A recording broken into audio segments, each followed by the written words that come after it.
তোমার মা যদি না হতো তুমি রাজনীতিবিদ হতে পারতে না, তোমার মা যদি না হতো তুমি নেতা হতে পারতে না, তোমার মা যদি না হতো তুমি ব্যবসায়ী হতে পারতে না। সেই মাকে বাবাকে প্রথমে সম্মান না করে যারা পিতামাতার বিরুদ্ধে কথা বলে, পিতামাতার মুখোমুখি কথা বলে, এই সমস্ত শিক্ষিত জালেমদের বিরুদ্ধে, if you father and mother satisfied to you, your creator will be satisfied.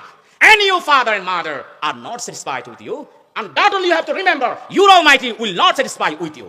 আল্লাহর কাছে খুব প্রিয় আমল পিতামাতার সাথে উত্তম আচরণ করা। আব্দুল ইবনে মাসউদ রাদিয়াল্লাহু তাআলা একটা হাদিস বর্ণনা করেছেন, সালতুন নবী সাল্লাল্লাহু আলাইহি ওয়াসাল্লাম, একদিন আমি নবীজিকে জিজ্ঞেস করলাম, আইয়ুল আমালি আহাব্বু ইলাল্লাহ, ইয়া রাসূলুল্লাহ আমাকে একটু বলে দেন আল্লাহর কাছে সবচেয়ে প্রিয় আমল কোনটা? ক্বালা রাসূলুল্লাহ সাল্লাল্লাহু আলাইহি ওয়াসাল্লাম, নবীজি বললেন আল্লাহর কাছে প্রিয় আমল হলো as-সালাতু আলা ওয়াক্তিহা, আল্লাহর কাছে সবচেয়ে প্রিয় আমলের মধ্যে একটি হলো সময় মতো নামাজ আদায় করা। ক্বালা সুম্মা আইয়ু, আব্দুল ইবনে মাসউদ রাদিয়াল্লাহু তাআলা বলেন, ইয়া রাসূলুল্লাহ এরপরে কোনটা বলেন? রাসূল করিম সাল্লাল্লাহু আলাইহি ওয়াসাল্লাম বললেন বিররুল ওয়ালিদাইন, মাতার সাথে উত্তম আচরণ করা। বলেন সুবহানাল্লাহ।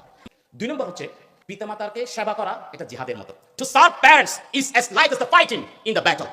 নবীজি বলেছেন পিতামাতার সাথে উত্তম আচরণ করা জিহাদে গিয়ে যুদ্ধ করার মতো। বলেন সুবহানাল্লাহ। হাদিসটি বর্ণনা করেছেন আব্দুল ইবনে আমর রাদিয়াল্লাহু তাআলা। তিনি বলেন, জা রাজুলুন ইলা নবী সাল্লাল্লাহু আলাইহি ওয়াসাল্লাম, একদিন নবীজির কাছে একটা লোক আসলেন, এসে বললেন, ইয়াস্তাদিনুহু ফিল জিহাদ, ইয়া রাসূলুল্লাহ আপনার কাছে শুধু জিহাদে যেতে চাই, জিহাদের অনুমতি দেন, আমি জিহাদে যাব, মুনাফিকের বিরুদ্ধে জিহাদ করব, মুশরিকের বিরুদ্ধে আমি জিহাদ করব, ফাসিকের বিরুদ্ধে আমি জিহাদ করব, আমি জিহাদ করে আল্লাহর কাছে গিয়ে আমি জান্নাত পেতে চাই, নবী আমাকে আপনি অনুমতি দেন, ঠিক কি না? নবীজি বললেন, আহাইয়ু ওয়ালিদাকা, ও আমার সাহাবী জিহাদে যাবা তো ভালো কথা, বলো না তোমার আব্বা আম্মা জীবিত আছে কিনা? তখন সাহাবী বলল, নাম, yes my dear messenger, yes my father and mother are alive, আমার আব্বাও জীবিত, আমার আম্মাও জীবিত।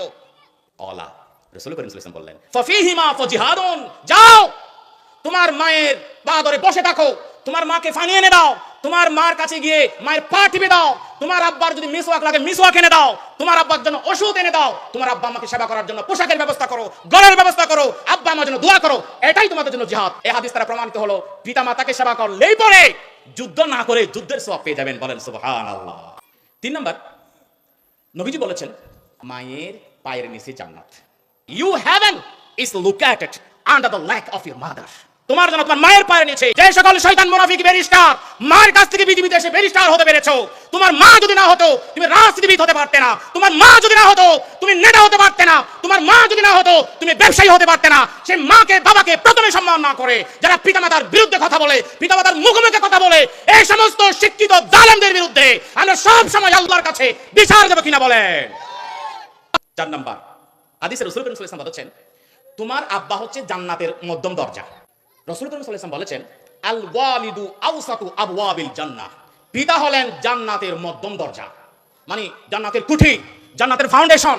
নবীজি বললেন ফাহাফিজ ইন শিতা, যদি জান্নাতে চাও সে কুঠি তুমি রক্ষণাবেক্ষণ করো, আও যাইয়ে যদি জান্নাতে না যেতে চাও কুঠিটাকে ভেঙে ফেলো। 5 নাম্বার, নবী বলেন বাবা মা খুশি হলে আল্লাহ খুশি হয়ে যায়, বাবা মা নারাজ হলে আল্লাহ নারাজ হয়ে যায়। If your father and mother satisfied to you, your creator will be satisfied. And your father and mother are not satisfied with you, and that only you have to remember, your Almighty will not satisfy with you. অর্থাৎ নবীজি বলেছেন পিতামাতা যদি তোমার সাথে খুশি হয়ে যায়, আল্লাহ বলছেন তুমি ছেলে মেয়ের সাথে আমি খুশি, তোমার কাছে যদি তোমার পিতামাতা নারাজ হয়ে যায়, আমি আল্লাহ বলছি, নবীজি বলছেন আমি তোমার প্রতি নারাজ হয়ে যাব, ঠিক কিনা?